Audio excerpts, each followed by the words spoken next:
రాగం తానం పల్లవి 4వ భాగం. 3వ భాగంలో పాటలికి ఉద్యోగం దొరుకుతుంది, తమ్ముడికి కూడా ఉద్యోగం దొరుకుతుంది. ఇక 3వ తమ్ముడు మెడిసిన్లో జాయిన్ అవుతాడు. కథ కొనసాగుతుంది. రాజు తలుచుకుంటే దెబ్బలకి కొరత లేదన్నట్లు గొప్పవాళ్లేం తలుచుకున్నా దానికి అప్పీలుండదు. అంచేత హైదరాబాద్ చిక్కడపల్లిలో ఉంటున్న సంగీత విద్వాంసుడు రాధాకృష్ణ సువర్ణకి వయోలిన్ చెప్పడానికి నియమింపబడ్డాడు.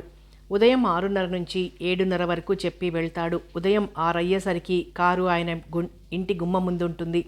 అప్పటికాయన రెడీగా గుమ్మంలో కనిపెట్టుకుని ఉంటాడు. 6:30 అయ్యేసరికి గుమ్మం ముందుంటుంది కారు. సమీర్ నోటివాక్కు ఏమో గాని సువర్ణకి చూసేందుకు నేత్రాలు లేకపోయినా ఆమె మనసుకే ఆ నేత్రాలు ఉన్నట్లుగా చక్కగా సరిగమలు నేర్చింది. సువర్ణకి సప్తస్వరాలు ఎప్పుడైతే వచ్చాయో అందరికీ ఉత్సాహం పుంజుకుంది.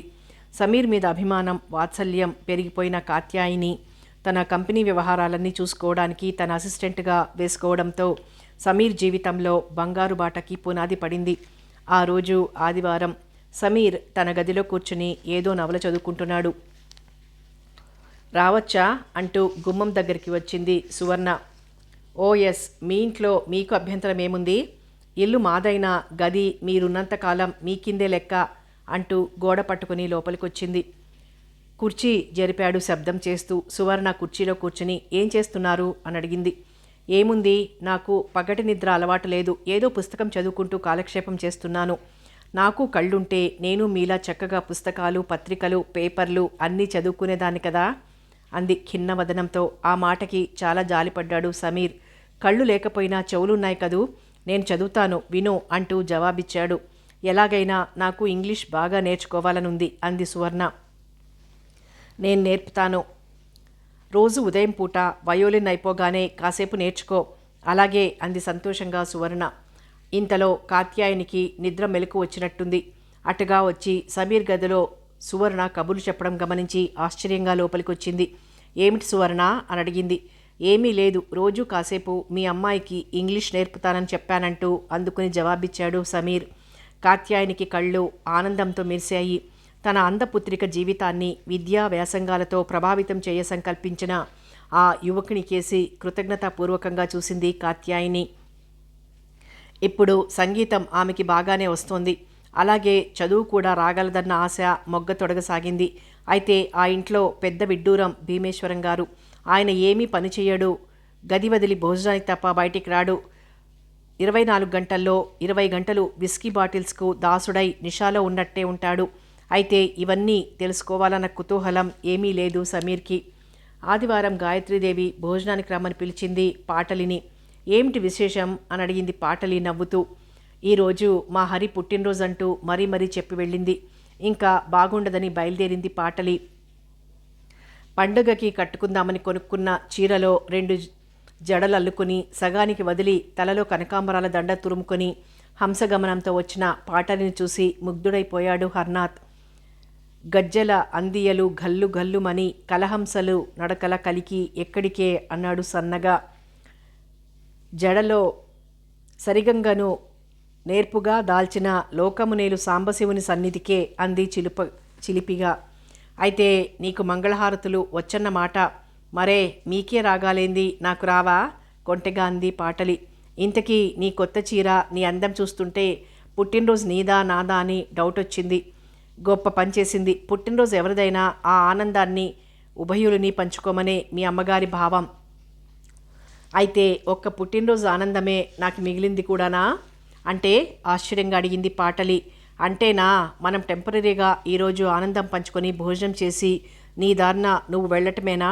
స్థిరంగా నా ఇంట ఉండి నా గృహలక్ష్మివై పర్మనెంట్ ఆనందాన్ని రుచి చూపిస్తావా అని తాత్పర్యం. ఆ మాటకి సిగ్గుల రాణి అయింది పాటలి. ఆ విషయం మీ అమ్మగారిని అడగండి. అడుగుతాను, నాకేమైనా భయం అనుకున్నావా? నువ్వు ఎస్ అంటే ఇప్పుడే అడుగుతాను. ఇంతలో గాయత్రి అటొచ్చింది. ఏమ్మా, ఎంతసేపు అయింది వచ్చి అని అడిగింది. ఇప్పుడేనండి అంటూ ఓ చూపు హర్నాథ్కు విసిరి వంటగదిలోకి వెళ్ళిపోయింది పాటలి. మొత్తానికి ముఖ్య విషయాలు తప్ప అనవసర విషయాలతో కాలక్షేపం చేసి తప్పుకోవడం ఆడవాళ్లకే తగును అనుకున్నాడు. మీకేమన్నా కావాలంటే హెల్ప్ చేయగలనంది పాటలి నవ్వుతూ పక్కనే పీట వాల్చుకొని కూర్చుని. గాయత్రి అభిమానంగా పాటల కేసు చూసి వంట సగం అయిపోయిందిలే, ఇంక పోతే పిండి వంట ఉంది అంటూ నవ్వింది. పోనీ అదే చేస్తాను, ఏమిటో చెప్పండి. గారెలు వెయ్యాలనుకో, పప్పు రుబ్బాలి కదూ, అయితే ఇలా ఇవ్వండి రుబ్బుకొస్తానంటూ పప్పు తీసుకుని రోటి దగ్గరికి వెళ్ళిపోయింది పాటలి. ఇద్దరూ పనిలో ఉండటం చూసి నాకిక్కడేం తోచడం లేదు, అలా తిరిగొస్తానంటూ వీధి గేటు తీసుకుని వెళ్ళిపోయాడు హర్నాథ్. పప్పు రుబ్బి తెచ్చాక మిమ్మల్ని ఒకటి అడుగుతాను, చెబుతారా అంది పాటలి. అడుగు అంది గాయత్రి పులుసులో తిరగమొత్త వేస్తూ. ఏమీ లేదు, ఆ రోజున నేను గంగా యమున సరస్వతిల్లో మీరే నదికి చెందుతారని అడిగితే మేమెవ్వరం ఏమైనా మీ అమ్మ మటుకు భాగీరథి అని చెప్పారు మీరు. ఆ తర్వాత మా అమ్మని అడిగితే ఆవిడ తన చరిత్రంతా క్లుప్తంగా కథ క్రింద మలిచి రాసిస్తే నేను తెలుసుకున్నాను. మరి నా ప్రశ్నకి జవాబు మీరు ఇప్పటికైనా తెలియజేస్తే సంతోషిస్తాను. గాయత్రి ఏమనుకుందో గాని క్షణం నవ్వుతూ పాటల కేసు చూసి, నేను కూడా మీ అమ్మలాగే కథ రాసి రేపు ఉదయం ఆఫీస్కి వెళ్ళబోయే ముందిస్తానులే. అయితే రేపు ఉదయం వరకు సస్పెన్స్ అన్నమాట అంది నవ్వుతూ. ఆ మాత్రం సస్పెన్స్ లేకపోతే ఉత్కంఠత ఎలా ఉంటుంది? ఇన్నాళ్ల నుంచి ఉత్కంఠగానే ఉంది, కానీ మీరే చెప్పడం లేదు అంటూ తనే గారెలు వేసాగింది. 12ంటికి వచ్చాడు హర్నాథ్. వస్తూ యాపిల్సు చక్కెరకేళీలు తీసుకొచ్చాడు. ముగ్గురం కలిసి ఒక్కసారి భోజనం చేద్దామమ్మా అంటూ పెరట్లోకి వెళ్ళిపోయాడు. అలాగే ముగ్గురికి వడ్డించారు పాటలి గాయత్రి కలిసి. భోజనం చేశాక గాయత్రి నిద్రపోయింది బడలికగా తోచి. హర్నాథ్ పాటలి కూర్చుని కబుర్లాడుకుంటూ, మధ్యలో పాటలి, ఇందాక నా ప్రశ్నకు జవాబు చెప్పలేదు నువ్వు అన్నాడు ఆమె కళ్ళలోకి చూస్తూ. ఏం చెప్పను? నా మనసేదో మీకు తెలియలేదంటే నేను నమ్మగలనా అంది కళ్ళు వాల్చుకుని. ఆ మాటకు చటుక్కున ఆమె భుజం మీద చేయి వేసి, పాటలి, నాకు తెలిసినా అది ధృవపరుచుకోవాలిగా. నా కన్నె మనసు ఏనాడు అర్పించాను మీకు అంది సన్నగా. పాటలి, ఈ మాట నీ నోటి వెంట రావడం నా పుట్టినరోజు పండగ సార్థకమైనట్లే అంటూ హర్షాతిరేకంతో ఆమెని దగ్గరకు లాక్కొని 2 బుగ్గలు ముద్దు పెట్టుకున్నాడు. పురుష స్పర్శ ఎరుగని ఆమె తీయని హృదయం జల్లుమనగా అతన్ని తీగలా పెనవేసుకుంది. ఒక్క క్షణం అతని కౌగిలిలో పరవశించిపోయినా వెంటనే తెలివి తెచ్చుకొని, వదలండి మీ అమ్మగారు చూస్తారంటూ మెల్లగా విడిపించుకొని, మీ పుట్టినరోజుకు ఏం కానుక తేవాలో హఠాత్తుగా మీ అమ్మగారు వచ్చి పిలిస్తే తెలియకొచ్చేశాను అంది నొచ్చుకుంటున్నట్లు.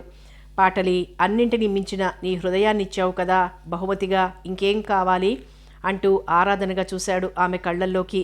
ఆ మాటలకి మైమర్చిపోయింది పాటలి. గాయత్రీదేవి నిద్రలేచాక పాటలి కాఫీ తాగి వెళ్ళిపోతూ, రేపుదయం 6:30కు వస్తాను, అప్పటికి రాసి రెడీగా ఉంచుతారు కదూ అని హెచ్చరించి వెళ్ళిపోయింది. పని అంతా అయ్యాక తీరుబడిగా కూర్చుని కథగా తన జీవితం రాయసాగింది గాయత్రి. తెల్లవారి 6:30 అయ్యేసరికి గాయత్రి ఇంటి దగ్గరికి వచ్చింది పాటలి. రాశారా అని అడిగింది. రాశాను, రాయకపోతే నువ్వు ఊరుకుంటావా అంటూ నవ్వి కాగితాల బొత్తి ఆమెకు అందించింది.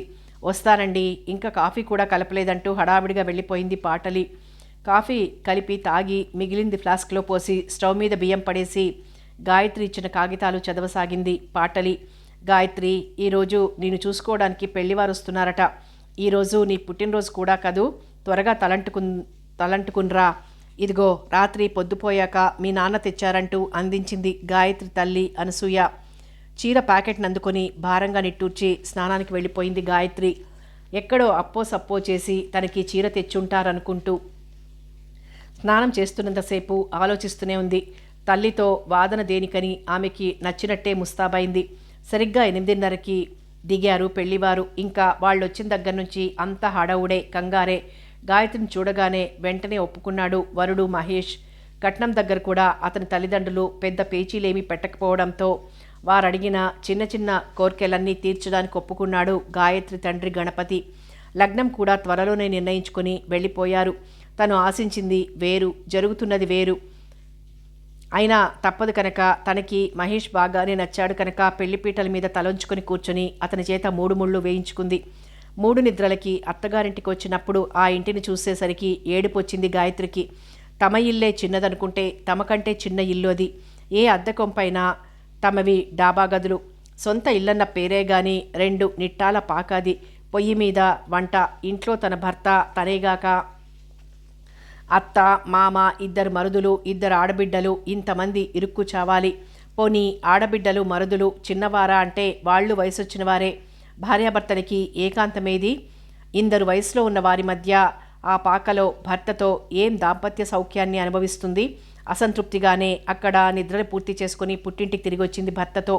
శోభనం కూడా అప్పుడే నిర్ణయం కనుక ఆ రాత్రికి ఏర్పాటు చేశారు. భార్యను దగ్గరకు తీసుకుంటూ, గాయత్రి, మన ఇల్లును చూసావు కదూ, నీ అభిప్రాయం ఏమిటి? ఆ ఇంట్లో నువ్వు అడ్జస్ట్ అవ్వగలవా అని అడిగాడు లాలనగా. ముందు ఇల్లు ఎలాగున్నా మీ ఒక్కరి సంపాదనతో ఆడపిల్లల పెళ్ళి జరగదు, నేను కూడా ఉద్యోగం చేస్తాను అంది అతని గుండెలపై వాలి. అంతగా నా సంపాదన చాలదనుకుంటే అప్పుడే చేద్దుగానిలే, ప్రస్తుతం అవసరం లేదంటూ ఆమెని మీదికి లాక్కొని లైట్ ఆఫ్ చేశాడు. భర్తకి తను ఉద్యోగం చేయడం ఇష్టం లేదు, అది తెలుస్తూనే ఉంది. ఇంతమంది పొట్టలు మామగారి సంపాదనతో భర్త సంపాదనతో నిండుతాయా? ఇంత మూర్ఖుడేమిటి తన భర్త అనుకుంది చిరాకు పడుతూ. అతనికి పూలు తేవడానికి కూడా భయమే. నడిచి వెళ్తాడు, నడిచొస్తాడు ఆఫీస్ నుంచి. ఎప్పుడైనా మల్లెపూలు తీసుకురానా అని అడిగితే ఓ పావలా చేతిలో పెట్టి కొనుక్కో వీధిలోకి వచ్చినప్పుడని వెళ్ళిపోయేవాడు. అలాగే కొనుక్కుని అత్తగారికి, ఆడబిడ్డలకి, తనకి ఓ 3 అంగుళాల ముక్కలు చేసి సర్దుకొని అందుకే సంతృష్టిపడేది. రైల్వే ప్లాట్ఫామ్లో పడుకున్నట్లు వరుసగా చాపలు పరుపులు వేసుకుని పడుకుంటారు ఆ పాకలో. పాపం అత్తగారు 5 బిడ్డల తల్లి కనుక, కాస్త కష్టం సుఖం తెలిసిన మనిషి కనుక ఆ పాకలోనే ఓ తడిక అడ్డం పెట్టింది. కొడుక్కి కోడలికి కాస్త మరుగు ఏర్పాటు చేసింది. చాప పరుపు వేసుకొని ఆ బందిఖానా లాంటి చోట గాలి ఆడక ఒక్కోసారి విసుగ్గా ఉండేది. గాలి ధారాళంగా బయటుంటే ఆ పాకలోకి చొచ్చుకొచ్చేది కానీ ఏమాత్రం గాలిదేవుడు బిగదీసుకున్నా తమ పని అవుట్. అత్తయ్య గారు, నేను BA పాస్ అయ్యాను కదా, ఉద్యోగం చేసేస్తే ఏం? నా జీతం వచ్చినట్లు దాస్తే ఓ 2 ఏళ్లకైనా ఓ పిల్ల పెళ్లి చేసి పంపగలం కదా అని అన్నదో రోజు. నాకు ఇష్టమే తల్లి, మగవాళ్ళు ఒప్పుకోవాలిగా. మీరు పెద్దవారు, కాస్త నచ్చజెప్పండి. ఏదో అప్లై చేస్తే ఉద్యోగం వస్తే శుభ్రంగా బతకొచ్చు. అత్తగారు శేషమ్మ భర్తకి నచ్చజెప్పింది. ఆయన కొడుక్కి సర్ది చెప్పాక అయిష్టంగానే ఒప్పుకున్నాడు మహేష్. 4-5 చోట్ల అప్లై చేసినా అవేం రాలేదు. చివరికి మామగారే తన నోటి మంచితనంతో శివ కార్పొరేషన్లో వేయించాడు ఉద్యోగం. 300 జీతం వస్తుంటే మొదటి నెలలో అందరికీ బట్టలు తెచ్చింది గాయత్రి. అంతా సంతోషంగా కట్టుకున్నారు. 2వ నెల నుంచి దాచడం ప్రారంభించింది. అయితే అయిష్టంగా ఒప్పుకున్న మహేష్కి ప్రతిదానికి అనుమానాలు ఎక్కువయ్యాయి. చాలా ఆలస్యంగా తెలుసుకుంది. తన భార్య అందమైంది కనుక త్వరగా ఉద్యోగం వచ్చిందని, ఆమెను తన భార్యగానే యజమాని చేసుకుని ఉంటాడని, ఇలానే రకరకాల అనుమానాలతో కుళ్ళిపోసాగాడు. దానికి తగినట్లు శివ కార్పొరేషన్ శివరావు చాలా షోక్గా డాబుగా ఉంటాడు. అతను వేసే బట్టల ఖరీదులో సగం ఉంటుంది నా జీతం అని మనసులో దిగులు పడటం, కాస్త భార్య అందంగా ముస్తాబైతే అతని కోసమేనని పొగలు సెగలిపోవటం, ఇటువంటి స్థితిలోనే గర్భవతి అయింది గాయత్రి. దాంతో మరింత పరాకాష్ఠనందుకుంది అతని అనుమానం. ఆ గర్భస్థ శిశువుకు తండ్రి తనేనా లేక యజమానా అనేంత హీనస్థితికి దిగజారిపోయాడు. తమ కుటుంబమే అస్తవ్యస్తంగా ఉంటే అప్పుడే ఎందుకు ఈ పిల్లలు అని ఓ పక్క, తొలిగా గర్భవతైన సంతోషం ఓ పక్క కలగపులగం అయ్యాయి గాయత్రిలో. ఇంకా ఉద్యోగం మానేస్తావా అని అడిగింది అత్తగారు. చేసే ఉద్యోగం మానుకుంటే మళ్ళీ రమ్మన్నప్పుడల్లా రావు. నెలలు నిండే వరకు చేస్తాను, మెటర్నిటీ లీవ్ పెట్టి మళ్ళీ చేస్తాను. పసిబిడ్డని మీరు చూడవచ్చు. పెద్దవారు, మీకంటే అనుభవం ఉందా నాకు పిల్లల్ని చూడడంలో అని అంది గాయత్రి. ఆ మాటలకి శేషమ్మ మురిసిపోయింది. నా కోడలు బంగారం లాంటిదంటూ ఆ సందులో అందరిళ్ళకి వెళ్ళి చెప్పుకొని వచ్చింది. అత్తగారి భోళాతనానికి నవ్వుకుంది గాయత్రి. అయితే ఇదంతా విన్న మహేష్కి మాత్రం నసాళానికి అంటింది. అన్ని పెడర్తాలు తీయసాగాడు. వాడిని వదల్లేక ఇలా తీయగా మాట్లాడి అందరినీ బుట్టలో పెడుతోంది. ఇది నిశ్చయంగా వాడు చేసింది అయి ఉంటుంది అనుకుంటూ కసితీరా తిట్టుకున్నాడు. ఓ శుభముహూర్తాన పిల్లాడిని కన్నది గాయత్రి. మనవడు పుట్టినందుకు పరమానంద భరితులయ్యారు శేషమ్మ, భూషణమును. కానీ మహేష్ మాత్రం మండిపోయాడు. సిగ్గుమాలింది అనుకుంటూ. ఆ రోజల్లా పిల్లాడిని తల్లిని చూడనే లేదు. భర్త ప్రవర్తనలోని మార్పులేమిటో అర్థంగాక తికమక పడింది గాయత్రి. బారసాల పీటల మీద కూడా ముఖం మార్చుకొని కూర్చున్నాడు మహేష్. ఆడది ఇదే అన్నింటికీ తెగిస్తే మగవాణ్ణి నేను వెదవలా కూర్చుంటానా? నా ఆనందానికి నేను మరొకరిని చూసుకుంటాను అనుకున్నాడు ఏదో పెద్ద పౌరుషంగా భావించి. బాబుని ఒక్కసారన్నా మీరెత్తుకోరేం అని అడిగింది కష్టంగానే గాయత్రి. ఆ వెధవ పేరెత్తకు అన్నాడు మండిపోతూ. ఆ మాటకి చాలా కోపం వచ్చింది గాయత్రికి. పసిబిడ్డను పట్టుకుని అలా అనడానికి మీకు నోరెలా వచ్చింది అని అడిగింది. వాడు నా కొడుకైతే అలాగే ఎత్తుకొని ముద్దులాడేవాడిని అక్కసుగా అన్నాడు. ఆ మాట కదిరిపడింది గాయత్రి. మీ కొడుకు కాకపోవడమేమిటి అంది నిర్ఘాంతపోతూ. అవును, వాడు నాకే పుట్టాడా, నీ యజమానికి పుట్టాడా, నిజం చెప్పు. నిప్పులు కురిసే కళ్ళతో భర్త పెద్దగా అరుస్తుంటే ఇంటిలిపాది అట్లే నోరు తెరుచుకుని వింటూ ఉండడం గమనించి తల కొట్టేసినట్లై సిగ్గుతో పాతాళానికి అణగారిపోయింది గాయత్రి. స్త్రీ దేన్నైనా భరించగలదు, ఏ కష్టాన్నైనా సహించగలదు, కానీ తన శీలం మీద నింద మోపితే మాత్రం ఈషన్ మాత్రం భరించలేదు. అందున గాయత్రి లాంటి ఆమె అసలు భరించలేదు. మాటలు తిన్నగా మాట్లాడండి.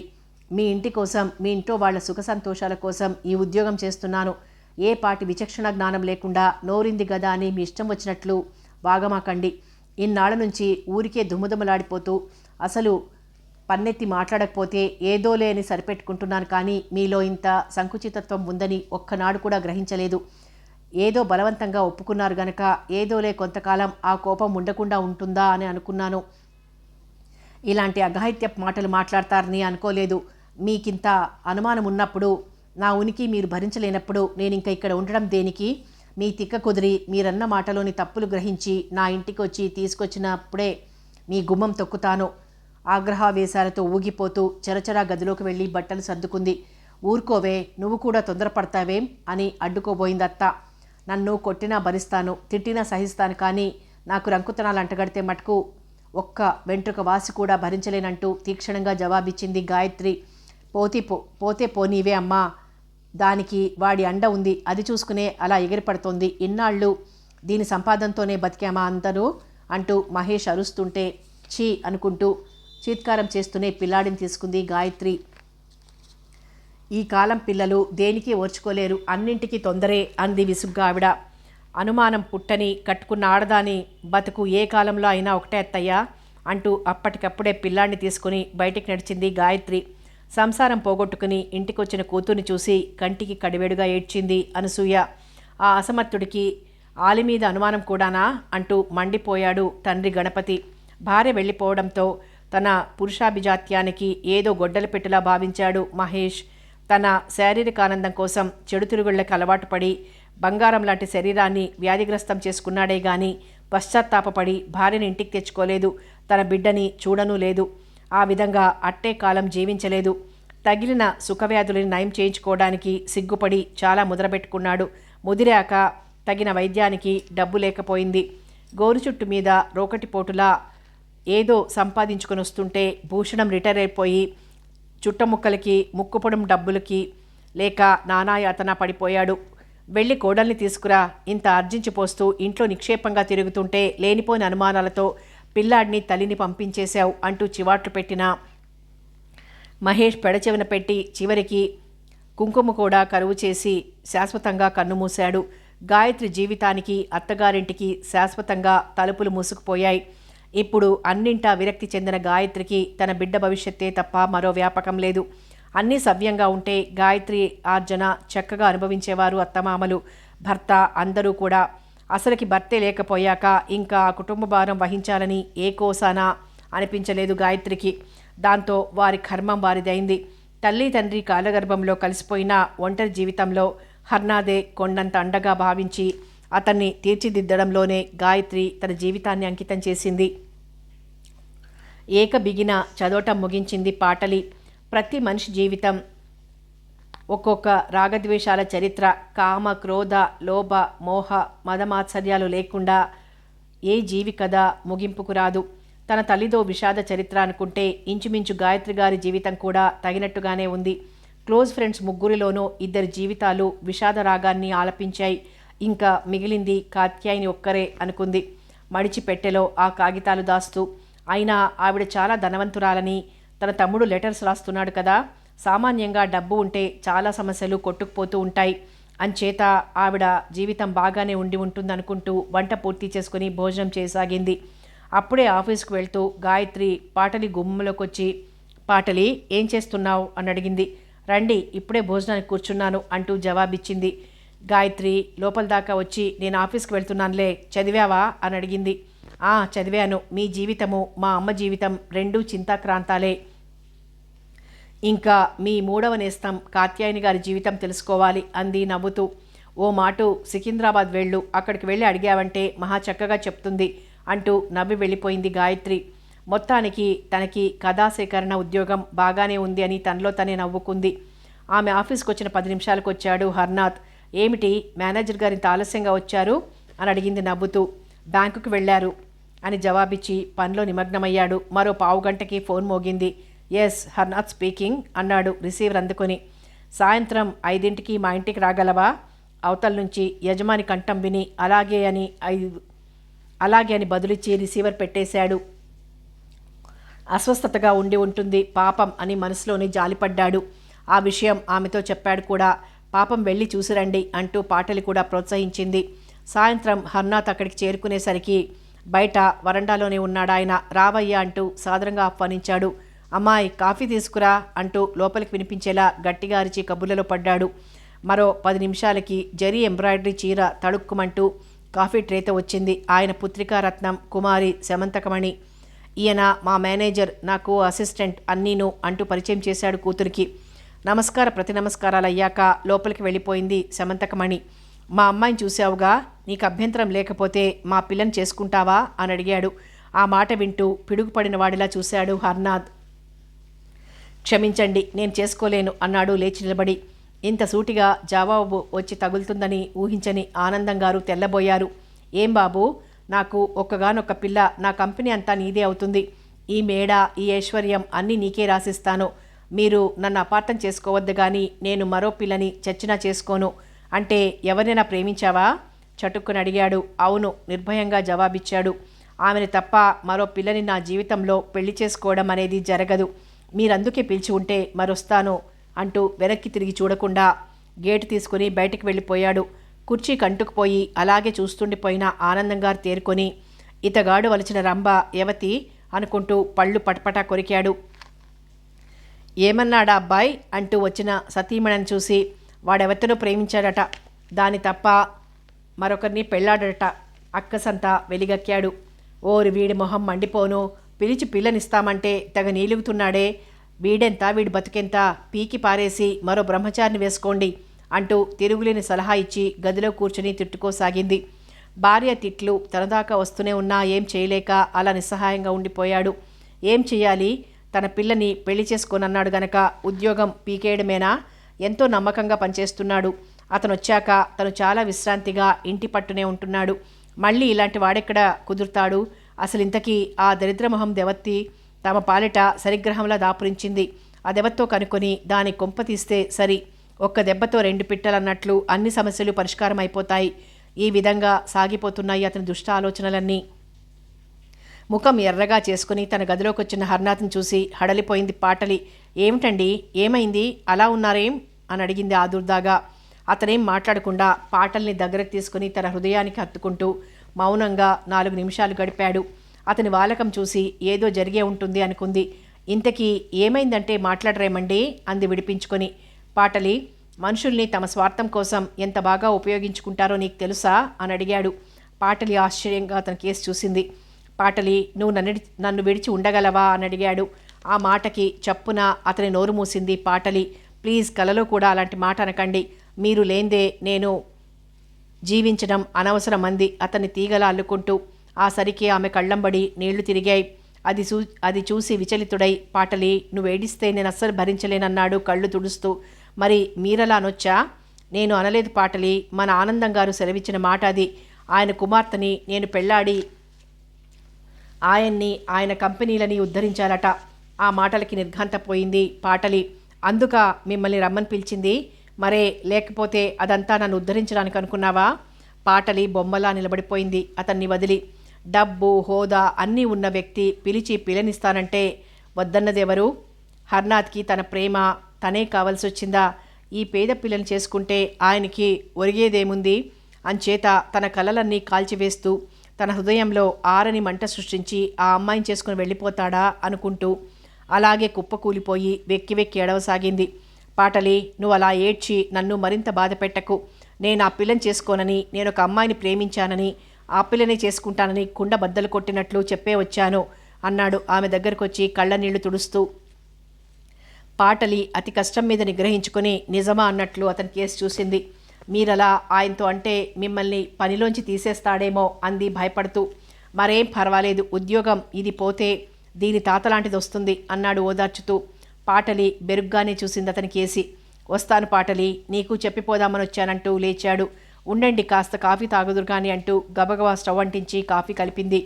ఆమె కాఫీ కాచే వరకు అక్కడే ఓపిగ్గా కూర్చుని కాఫీ తాగాక, ఇవన్నీ మనసులో పెట్టుకోకు పాటలి, నీతో చెప్పుకోకుండా ఉండలేకపోయాను. పాలాక్షుడు వచ్చినా మన పెళ్ళి ఆగదు, ఎవరడ్డం వచ్చినా మనం దంపతులు అయ్యే తీరుతాం అంటూ ఆమె చేతిలో చెయ్యి వేసి ఆ చెయ్యి ముద్దు పెట్టుకుని వదిలి చరచరా తన ఇంటికి వెళ్ళిపోయాడు హర్నాథ్.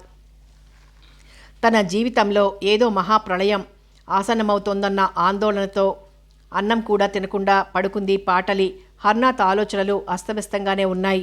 తన మీద పంతగించి ఉద్యోగంలోంచి తీసిపారేస్తే తను మళ్ళీ ఉద్యోగం కోసం వెనకపడిన బాధలన్నీ పడక తప్పదు. ఈ బాధలకి పడిపోయి జడిసిపోయి దేవత లాంటి పాటలిని కాలదనుకుంటాడా అనుకుంటూ ఏదైతే అదే అవుతుందిలే అని ధైర్యం తెచ్చుకుంటూ ఏ రాత్రి వేళకో నిద్రపోయాడు హర్నాథ్. ఇద్దరు ఆఫీస్కు చిన్న ముఖాలతోనే వచ్చారు. హర్నాథ్ వచ్చేసరికి ఆనందం గారు ఎప్పుడు వేంచేశారో ఆ గదిలో ఆ కుర్చీలోనే కూర్చుని ఉన్నాడు. ఇంకా నువ్వు రానక్కర్లేదని చెప్పడానికి కాబోలనుకున్నాడు హర్నాథ్. రిజిస్టర్లో సంతకం చేస్తుంటే నీ పేరేమిటి అని అడిగాడు ఆనందం. పాటలి. ఆ పేరు విని విస్మయంగా చూశాడు ఆనందం. అవును, వెనకోసారి చెప్పావుగా అంటూ ఆమె ముఖంలోకి చూశాడు గుర్తు చేసుకుంటున్నట్లు. హర్నాథ్, నేనొక అమ్మాయిని ప్రేమించాను అని అన్నమాట చెవులో గింగుర్లెత్తాయి. బహుశా ఈ మహా తల్లి అయ్యుంటుందనుకుంటూ ఈర్ష్యగా చూశాడు ఆమె వంక. తన కూతురు కంటే 1,000,000 రెట్లు అందంగా ఉంది, చదువుకుంది, ఉద్యోగస్తురాలు.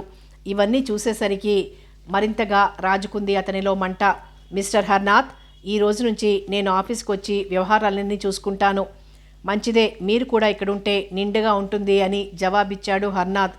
అప్పటికేం మాట్లాడకుండా తలపంకించి ఊరుకున్నాడు ఆనందం.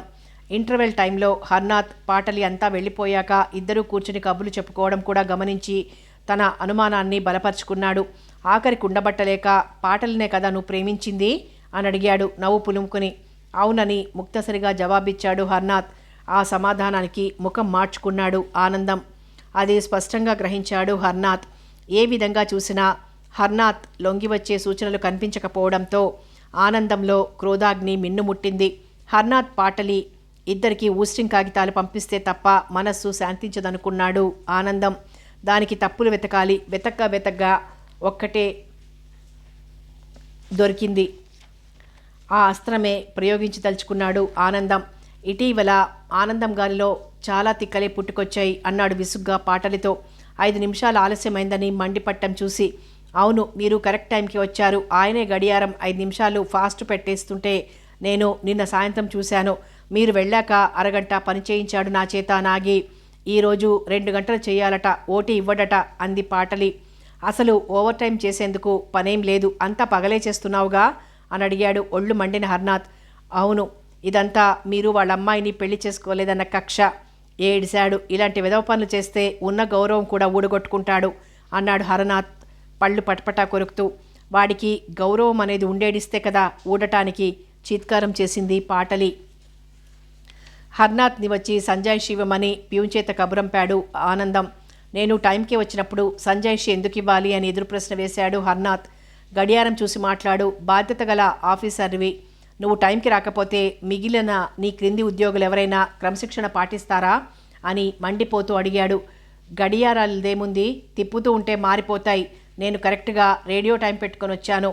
మాటలు తిన్నగా రాని పనివేళ గడియారాలు మార్చవలసిన అవసరం నాకేమిటి అంటూ గుమ్మం దాకా వచ్చి అన్నాడు ఆనందం.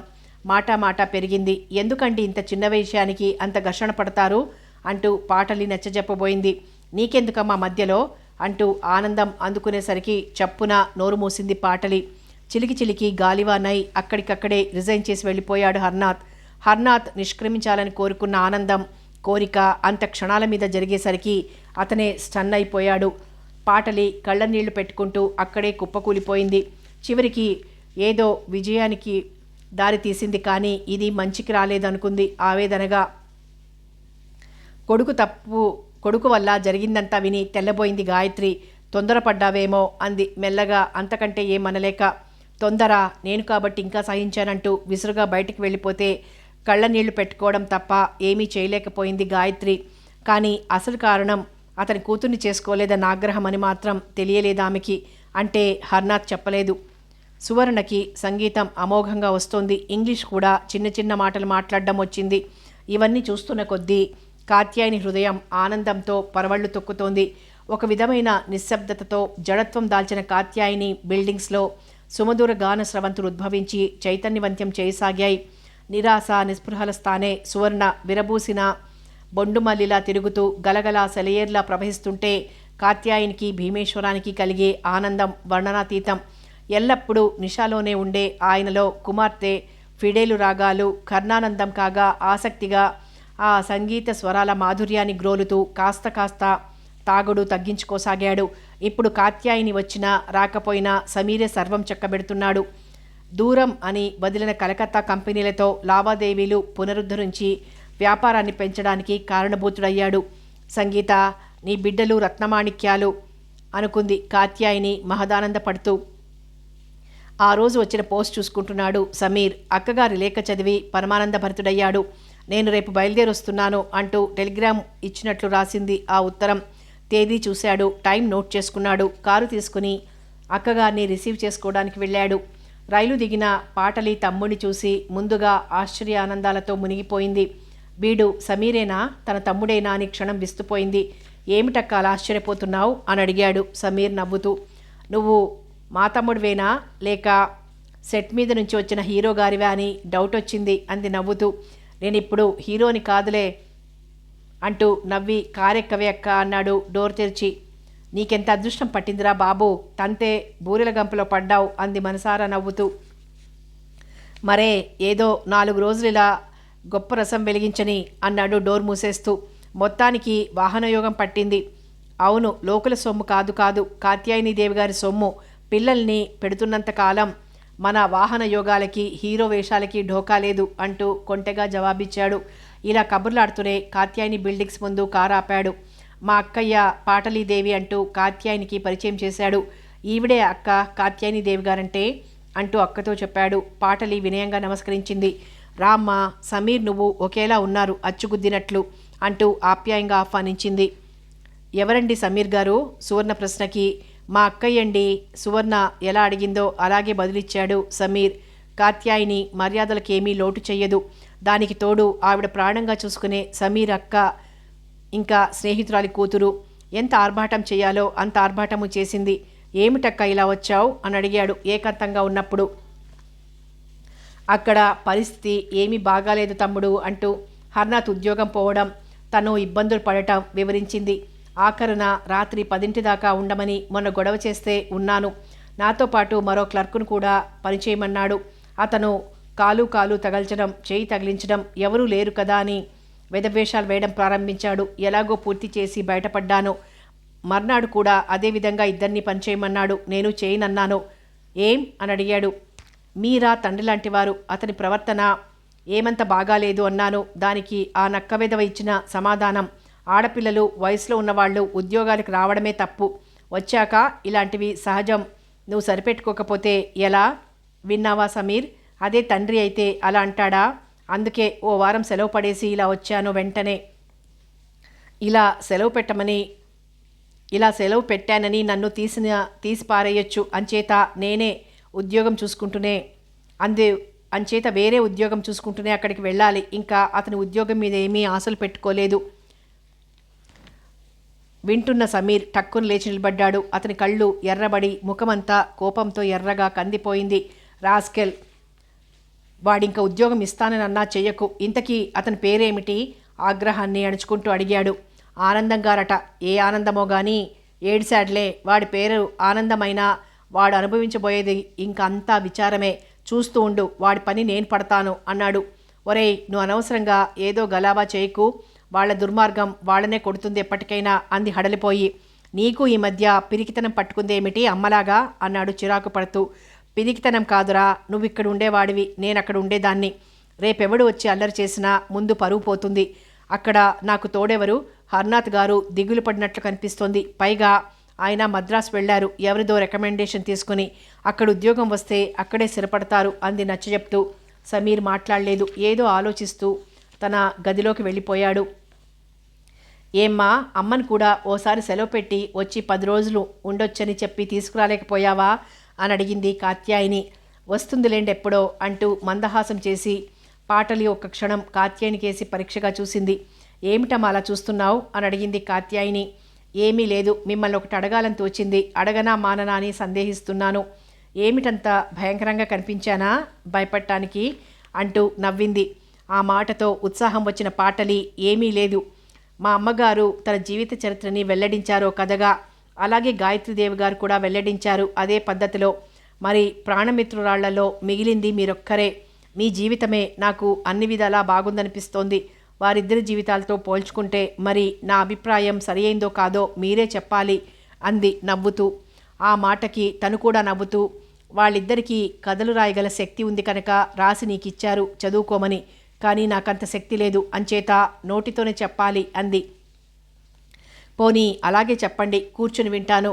వాళ్ళకి మాట్లాడే శక్తి లేదు కనుక రాసిచ్చారు, మీకు టాకింగ్ పవర్ ఉందిగా అంటూ నవ్వింది పాటలి.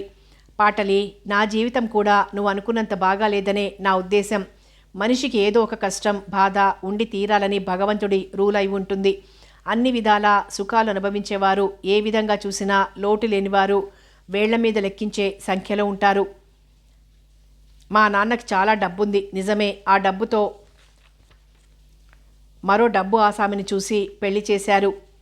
ఇరుపక్కల డబ్బు ఎక్కువయ్యేసరికి శ్రీవారికి ఆ డబ్బు ఎలా ఖర్చు పెట్టాలన్న రంది పట్టుకొని మెల్లగా పేకాటల్లోకి దిగారు.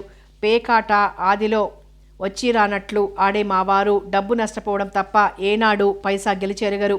ఆ ఫ్రెండ్స్కి సరదాలు సరసాలు ఎక్కువ కనుక మెల్లగా రేస్ కోర్సులకి తీసుకుపోవడం మొదలెట్టారు. గుర్రపు పందాల్లో ఓడిన డబ్బుకు బెంగపడనక్కర్లేకుండా నిషాలో ఉండే అలవాటు చేశారు.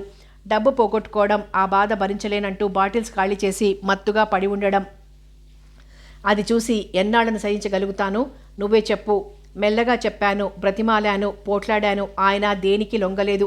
అవతల పెట్టిన బిజినెస్ అంతా ఆయన అవ్యక్తత వలన బజారు పాలైంది. అప్పుల బిజినెస్ అని పేరు సంపాదించింది. పరువు ప్రతిష్టలు నాశనమయ్యాయి. కథ కొనసాగుతుంది.